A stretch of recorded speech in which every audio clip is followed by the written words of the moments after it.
येत्या 16 जूनपासून महाराष्ट्र राज्य बोर्डाच्या शाळांचे नवीन शैक्षणिक वर्ष सुरू होणार आहे. शैक्षणिक वर्ष 2025-26 ची सुरुवात 16 जूनपासून होणार आहे. महाराष्ट्रातील विदर्भ विभागातील नागपूर, अमरावती, चंद्रपूर, अकोला, वर्धा, बुलढाणा, यवतमाळ, गोंदिया, वाशिम, गडचिरोली हे 11 जिल्हे वगळता राज्यातील 25 जिल्ह्यातील शाळा 16 जूनपासून सुरू होतील. विदर्भातील जिल्ह्यांमध्ये शाळा 23 जूनपासून सुरू होणार आहेत. मात्र विदर्भातील शाळा या सुरुवातीला सकाळच्या सत्रामध्ये भरवल्या जातील आणि त्यानंतर या शाळा नियमित भरतील.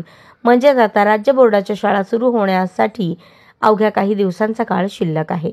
अशी परिस्थिती असताना आता या नव्या शैक्षणिक वर्षापासून राज्यातील शाळांचे वेळापत्रक बदलणार असल्याची माहिती समोर आली आहे. म्हणून या नव्या शैक्षणिक वर्षातील राज्यातील शाळांचे वेळापत्रक कसे असणार आहे याचा आपण आढावा घेणार आहोत. मिळालेल्या माहितीनुसार यंदाच्या शैक्षणिक वर्षापासून राज्यातील शाळा सकाळी 9 वाजता भरतील आणि सायंकाळी 4 पर्यंत सुरू राहतील. राज्यातील शाळा सकाळी 9 ते 4 पर्यंत राहतील. 2025-26 पासून सकाळी 9 पासून 9:25 पर्यंत परिपाठ, 9:25 ते 11:25 पर्यंत सुरुवातीचे 3 लेक्चर, 11:25 ते 11:35 10 मिनिटांची लहान सुट्टी, 11:35 ते 12:50 पर्यंत 2 तासिका होतील. 12:50 पासून ते 1:30 पर्यंत मोठी सुट्टी राहील. 1:30 ते 3:55 पर्यंत उर्वरित तासिका घेतल्या जाणार आहेत. शेवटच्या 5 मिनिटात वंदे मातरम होईल आणि शाळा सुटणार आहे.